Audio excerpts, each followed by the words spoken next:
В Балаклее погибла 66-летняя женщина. Ее тело нашли утром под завалами. Спасатели сообщают, что полностью потушили пожар.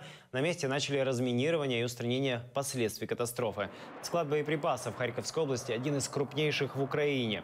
Пожар там начался прошлой ночью. Жителей ближайших районов эвакуировали. На 368 гектаров хранились 125 тысяч тонн ракетно-артиллерийских боеприпасов. Підготовлені групи для проведення зачистки. Після того, як буде проведена зачистка, буде допускатися населення. В місті працює лікарня, яка готова прийняти і хворих, і тих, які, можливо, якісь відбудуться випадки поранення. Расследование аварии в Балаклее уже начато. Об этом сообщил Анатолий Матиос. Главный военный прокурор говорит, что производство открыто по статьям «Служебная халатность» и «Диверсия».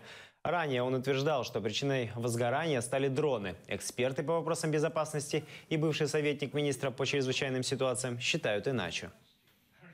На самом деле современные дроны, они, если используются в разведывательных или в иных там, значит,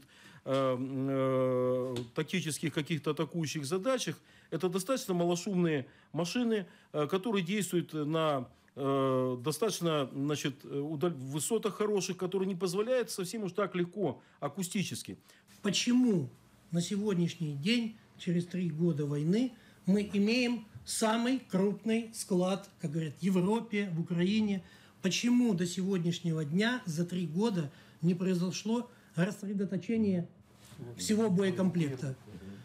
То есть, когда меня задают вопрос, это халатность, первое ставлю, да, это халатность должностных лиц.